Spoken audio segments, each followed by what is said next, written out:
What up, though? This is Kevin Melson with Beyond Your Limits Basketball Training, and today I'm going to teach you guys about not putting too much value into the opinions of experts and other people about you.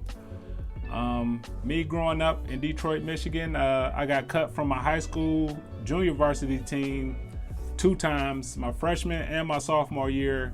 I got cut from the team, told I wasn't good enough to play on the team, and those type things.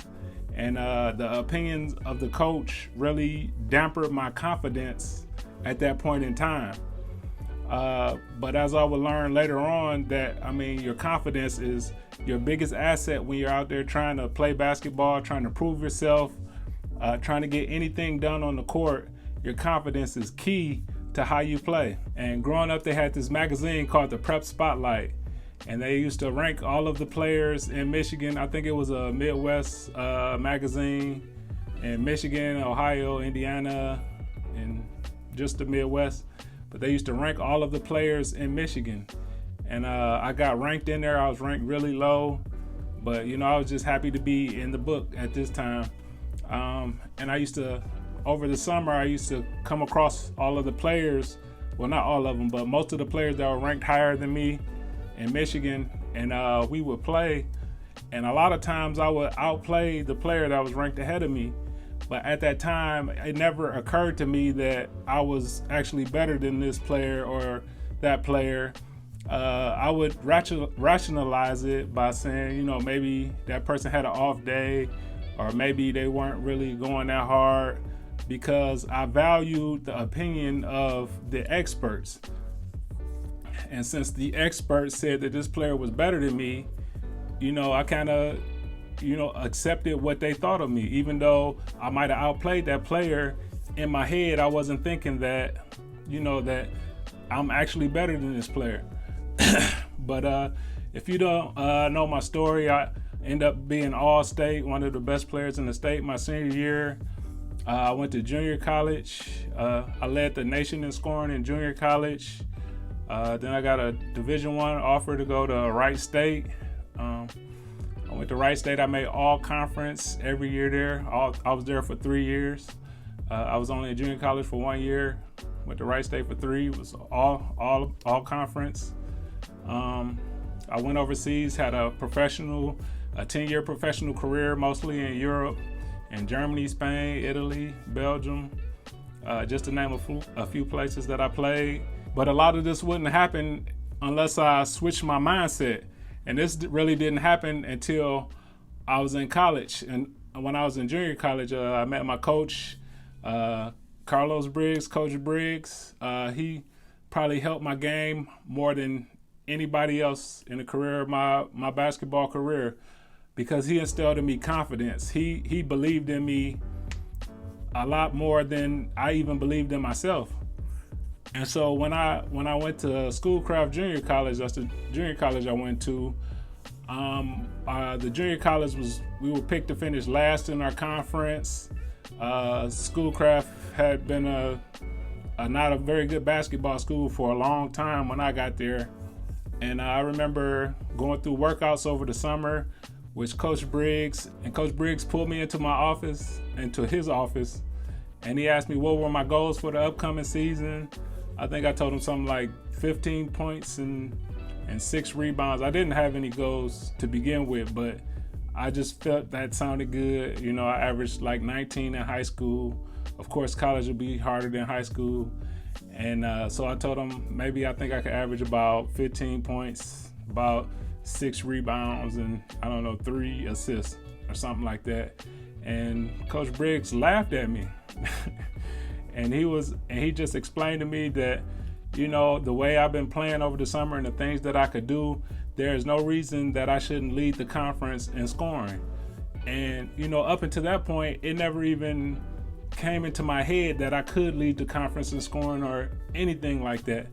And so he was the first one to put that seed in my head of confidence that I am good enough to, be one of the best players. And something that happened later on that summer, we were playing at St. Cecilia. Everybody from Detroit knows St. Cecilia.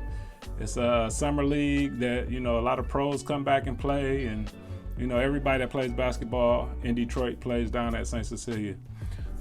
So our junior college team was in the St. Cecilia League, and we went up against a team, and I did really good. I had probably about 30 points. Our team won, and after the game, Coach Briggs called me over there to him. So I came over there. He was telling me good game and all that, and then he pointed out a guy on the other team. He said, "You see that guy over there?"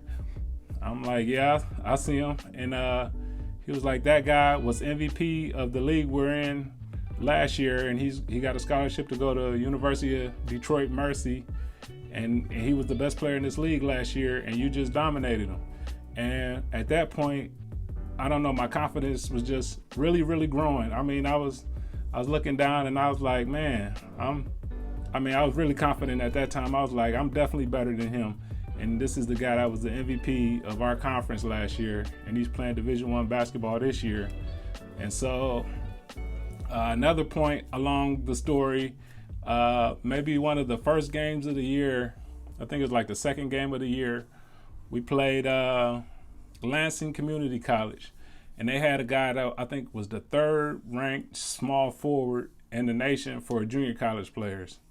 I wasn't ranked at all, but we went up against them, and his team was ranked like in the top 25 in the nation as well. And like I told you, our team was not expected to do great things, and we ended up beating that team, and I ended up scoring 38 points, and I ended up holding the number 3 small forward in the nation to like 6 points.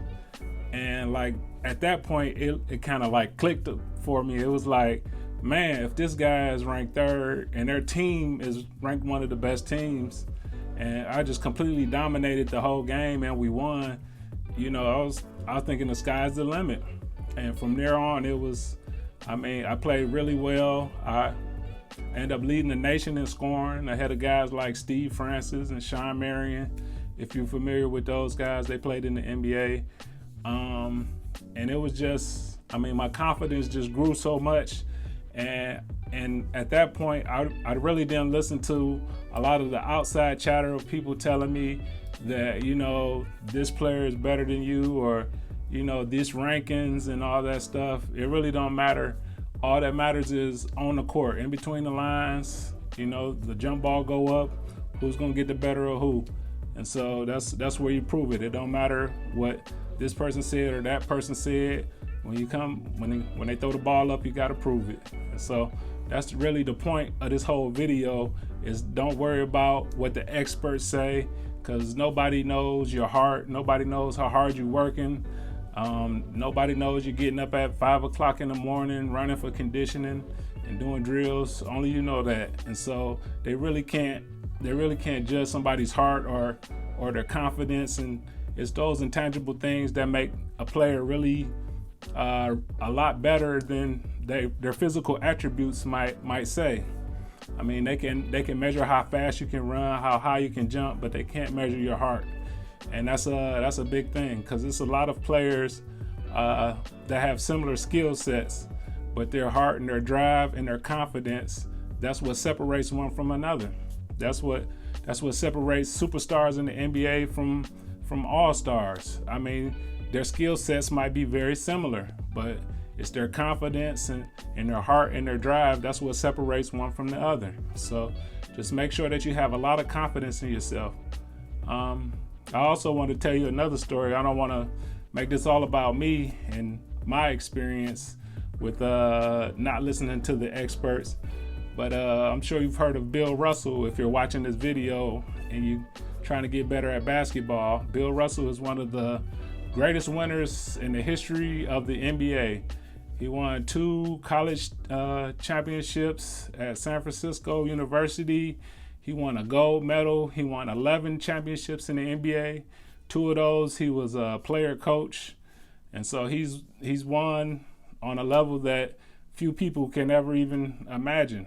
Everywhere he went, he's been a winner. Well, when Bill Russell was in high school, his freshman year, Bill Russell was 6'7". He tried out for the junior varsity team, and he got cut. A lot of people don't know that, but he got cut from his junior varsity team. He went home, he was sad, you know, and he came back to school the next day. And the next day he bumped into the varsity coach in the hallway. And the varsity coach told him that, hey, I want you to come out for the varsity basketball team. So Bill Russell told him that he had just been cut from the JV team. And so the head coach of the varsity team, he told Bill Russell, well, I'm not the JV coach, I'm the head coach. And that goes just to show you guys that just because one expert over here says this, or just because this guy thinks this about you, it really doesn't matter. If you get your shot and you can prove what you can do, I mean, nobody can stop you. Just when they throw the ball up, everything's a level playing field. So, I mean, this player could be the #1 player in the nation, and you could not be ranked. But once the ref throws up the jump ball, all that goes out the window. This is your opportunity to prove yourself. This is your opportunity to get your ranking. So every time you step on the court, you know that you should be going at somebody. You should be trying to get yourself to a position where you're ranked high or #1 or wherever you're trying to get ranked at. And if you're already there, every time the ball go up, you gotta defend your positioning. You gotta fight off everybody's gunning for your spot. So you gotta prove it every time the ball goes up. All right. So keep working hard. Nobody knows your heart. So nobody knows how much work you're putting in. Nobody knows your confidence level. Make sure you keep your confidence level up. And every time you go out there, prove to everybody that you're the best player on the court. Play to your strengths and you'll be successful. All right, thanks for watching this video. Make sure you hit the like button, hit the subscribe button. I'll be coming out with new videos each and every week. But we're just so glad that you're here, and we'll catch you next time. All right, thanks for watching.